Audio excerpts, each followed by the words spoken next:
मध्य प्रदेश की राजधानी भोपाल से बीके हिंदुस्तानी यूट्यूबर नेशनल मीडिया फाउंडेशन नई दिल्ली, समूह पत्रकारिता परिषद नई दिल्ली आज नर्मदापुरम जिले की सिवनी मालवा तहसील आई, जहां पर अवैध रेत उत्खनन को लेकर जो जाल चल रहा है उस जाल के बारे में जानकारी दे रही है। इस समय बीके हिंदुस्तानी यूट्यूबर का कैमरा, नेशनल मीडिया फाउंडेशन नई दिल्ली का कैमरा और समूह पत्रकारिता परिषद नई दिल्ली का कैमरा मां नर्मदा के सिवनी मालवा तहसील के बाबरी पंचायत के पास में हूँ। आप देख रहे हैं मां नर्मदा का किस प्रकार से उत्खनन किया जा रहा है, और ये भी आप देख रहे हैं कि मां नर्मदा अपने मुख्य घाट से कितने नीचे तक चली गई। उसका कारण है कि जिस रेत से मां नर्मदा का जल का शुद्धिकरण हो रहा है, उस रेत को ये रेत माफिया लोग बेकाबू, जो सरकार के कब्जे में नहीं आ पा रहे हैं, माइनिंग विभाग के कब्जे में नहीं आ पा रहे हैं, वे लगे हुए हैं अपने स्तर पर। भूतपूर्व मुख्यमंत्री शिवराज सिंह चौहान के ये खास लोग हैं, क्योंकि मां नर्मदा की सेवा यात्रा के दरमियान शिवराज सिंह चौहान ने इन माफियाओं को अपने अपने कार्यालय खोलने का खुला निमंत्रण दिया था, ऐसा लगता है। मैं वरिष्ठ पत्रकार बीके हिंदुस्तानी डॉक्टर मोहन यादव, जो वर्तमान में मध्य प्रदेश के मुख्यमंत्री हैं, उनसे निवेदन करता हूं कि मां नर्मदा को यदि बचाना है, मां नर्मदा के प्रकोप को बचाना है, तो इस माफियाकरण को भी हमको रोकना पड़ेगा।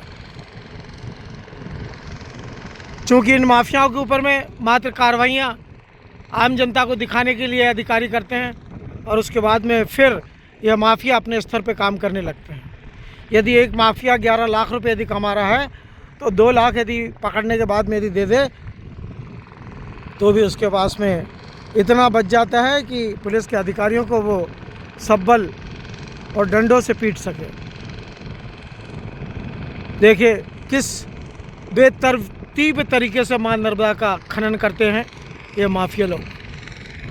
यूपी और बिहार के वे लोग यहाँ पर आए हैं जिनके बारे में थाने क्या गांव के कोटवार को भी नहीं मालूम है कि ये किस गांव के रहने वाले हैं और इनकी क्या प्रवृत्ति है। मां नर्मदा के सभी तटों पे इन्होंने सोच कर के नहाने योग्य नहीं रहने दिया। मां नर्मदा के इस तट पर इन्होंने रेत का इतना उत्खनन कर दिया कि मां नर्मदा एक नाली के रूप में बनने जा रही है। देखिए, एक समय था कि मां नर्मदा का जल स्तर जहाँ मैं खड़ा हूँ वहाँ से निकल कर जाता था, पर चूँकि रेत का खनन मां नर्मदा के तलहटी से किया जा रहा है, और उस तलहटी के कारण मां नर्मदा का जल स्तर एक नाली का रूप लेते जा रहा है।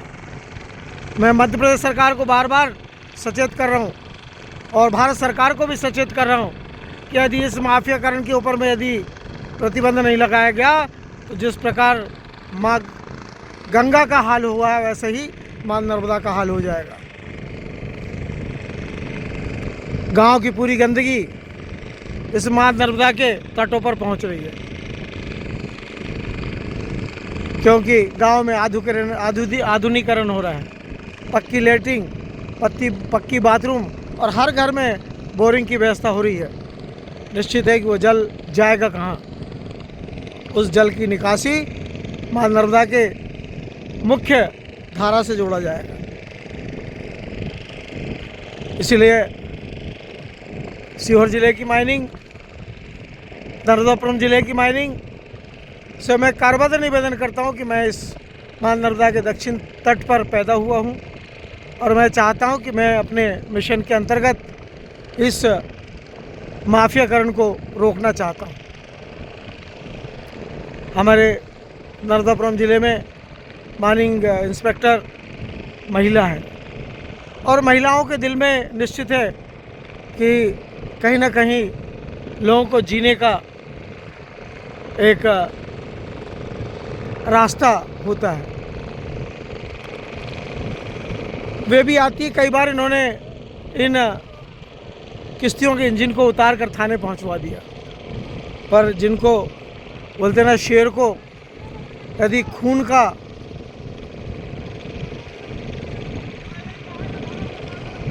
स्वाद आ जाए तो निश्चित है कि वो स्वाद फिर उनको मौत का कारण बन जाता है। मैं वरिष्ठ पत्रकार BK हिंदुस्तानी इस भव्य मां नर्मदा के दक्षिण तट से। जय हिंद, जय भारत।